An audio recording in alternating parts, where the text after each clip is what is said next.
Les LED, ou diodes électroluminescentes, jouent un rôle essentiel dans notre quotidien. Voyons pourquoi elles sont si importantes. Les LED, réputés pour leur longue durée de vie et leur faible consommation d'énergie, sont depuis les années 90 des sources d'éclairage incontournables.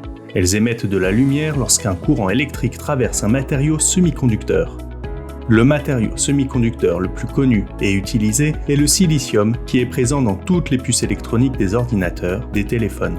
Pour encore améliorer leur performance, les chercheurs du projet Napoli explorent les avancées avec le semi-conducteur nitrure de gallium.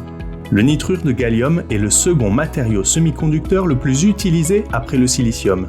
Le nitrure de gallium est généralement déposé sur du saphir, un matériau disponible en format plus réduit.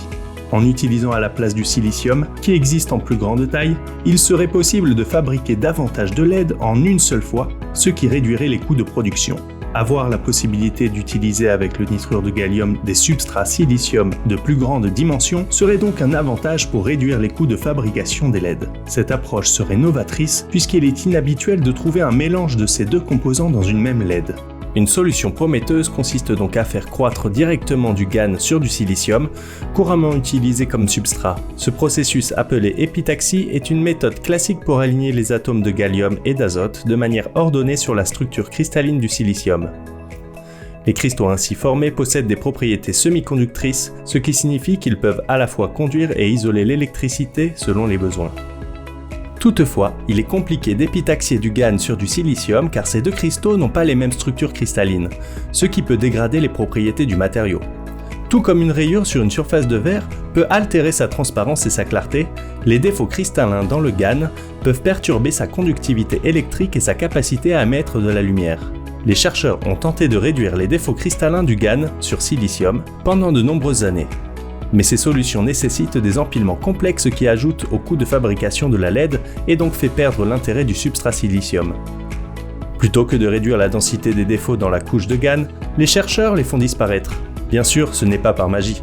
L'idée est en fait de former des trous au niveau des défauts et ne garder uniquement le nitrure de gallium de bonne qualité.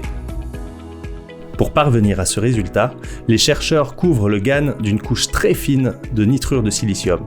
Ensuite, l'échantillon est chauffé à une température suffisamment élevée, environ 900 degrés Celsius, permettant une sublimation rapide du GaN. La sublimation, c'est lorsqu'un solide se transforme en gaz sans passer par la phase liquide. Et ça marche. La quantité de lumière émise par une fine couche de nitrure de gallium traitée sur du silicium est 1000 fois plus importante qu'une couche non traitée de même épaisseur. Finalement, le GaN va se sublimer au niveau des défauts, disparaître et laisser des trous. On parle alors de porosification.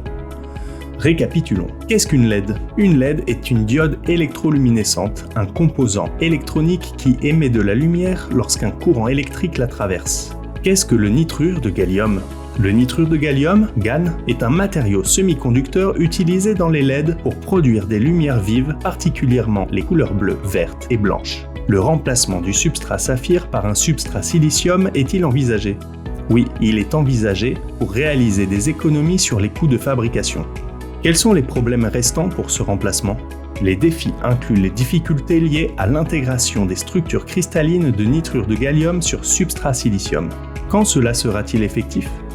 La mise en œuvre à grande échelle de LED à base de gallium sur silicium dépendra des progrès dans la réduction des coûts de production et la résolution des problèmes techniques, ce qui pourrait prendre plusieurs années.